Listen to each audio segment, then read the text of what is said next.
बघा इथं प्रॉब्लेम दिलेला आहे आपल्याला. प्रॉब्लेम दिलेला आहे if x equals to A into ब्रॅकेटमध्ये theta plus sine theta and y equals to A into ब्रॅकेटमध्ये 1 minus cos theta find dy by dx at theta equals to pi by 2. काय विचारलेलं आहे? Theta equals to pi by 2 dy by dx विचारलेलं आहे आपल्याला. ठीक आहे. आणि एक्स इक्वल्स टू सेपरेट दिलेलं आहे आणि वाय इक्वल्स टू सेपरेट दिलेलं आहे. ठीक आहे.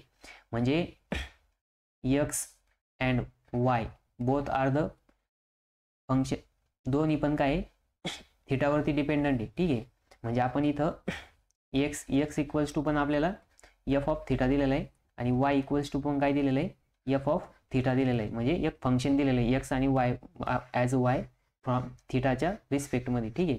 मग आता आपल्याला डिफरन्शिएट करायचं. मग सगळ्यात पहिले आता आपल्याला एक्स दिलेला आहे, वाय दिलेला आहे, म्हणजे हे पॅरामेट्रिक फंक्शनचा डेरिव्हेटिव्ह फाइंड आउट करायचं. मग एक्स इक्वल्स टू काय दिलेलं आहे? ए इंटू ब्रॅकेटमध्ये थिटा प्लस साईन थिटा. ठीक आहे. आणि वाय इक्वल्स टू काय दिलेलं आहे? Y equals to A into ब्रॅकेटमध्ये 1 मायनस कॉस थिटा. ठीक आहे. मग बघा आता दोन्हीला पण डिफरन्शिएट करू आपण. यांच्यामध्ये एक लाईन ड्रॉ करतो मी. मग बघा इथं लिहायचं differentiate with respect to theta. ठीक आहे. आणि इथं पण differentiate with respect to theta. ठीक आहे. मग आता बघा जर थिटाच्या रिस्पेक्टमध्ये डिफरन्शिएट केलं या बाजूला, तिथं काय येणार? dx upon d theta equals to d upon d theta into ब्रॅकेटमध्ये येणार. बघा मोठा ब्रॅकेट टाकू इथं, स्क्वेअर ब्रॅकेट, ए इंटू ब्रॅकेटमध्ये थिटा प्लस साईन थिटा. ठीक आहे. हा ब्रॅकेट कम्प्लीट. मग बघा आता ह्या साईडला एकदा डिफरन्शिएट करून घेऊ. मग इथं काय येणार? ही साईड तशीच राहणार dx बाय डी थिटा. मग इथं येणार बघा हा ए काय कॉन्स्टंट आहे, मग हा ए बाहेर येणार. मग ब्रॅकेटमध्ये काय होणार? D theta d by d theta of theta plus sine theta. Bracket complete. ठीक आहे. मग आता हा ए ॲज इट इज राहणार. मग आता बघा इथं ब्रॅकेटमध्ये d theta upon d theta होणार समेशन रूलनुसार आणि d theta upon d by d theta of sine theta. ठीक आहे.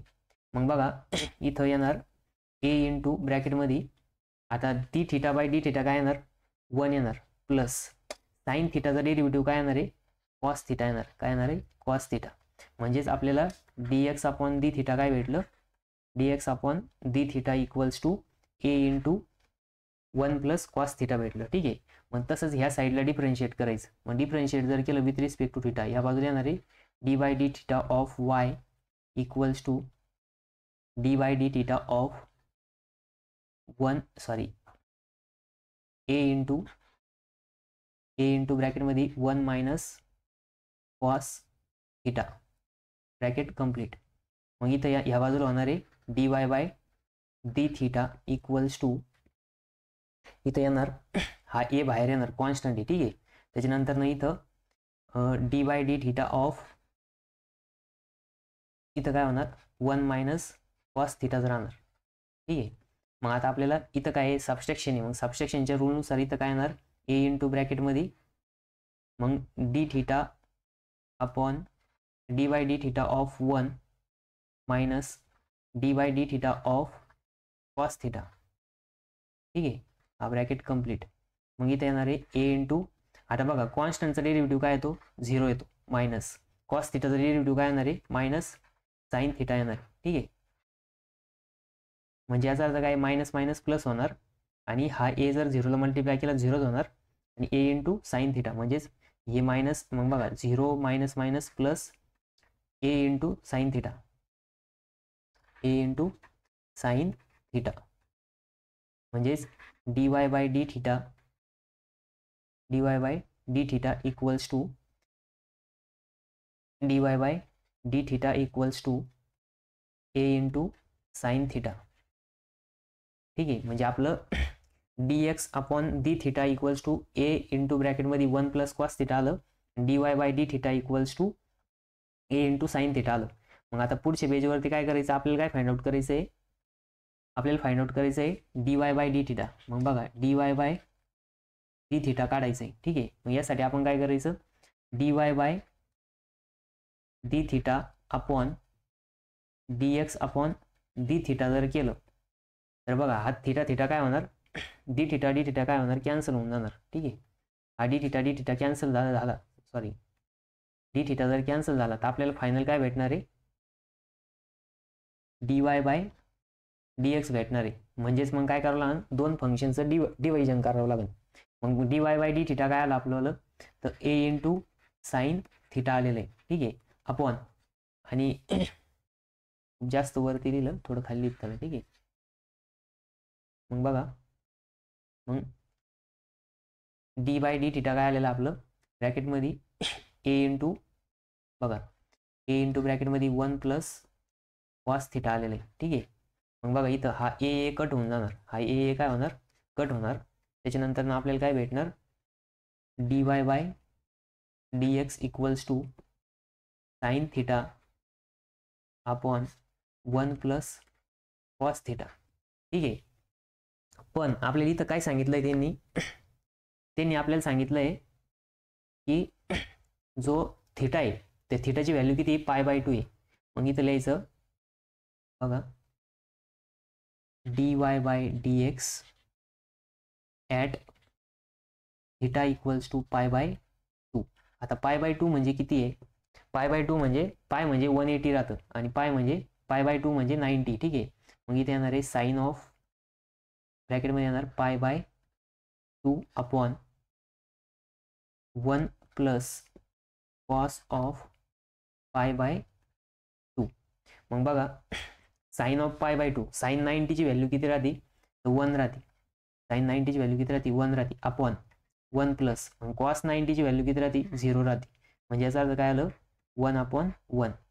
म्हणजेच फायनल आन्सर आलं dy by d theta sorry dy by d x at theta equals to π/2 equals to 1.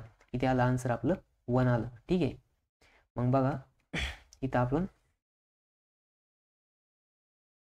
1 लिहायचं.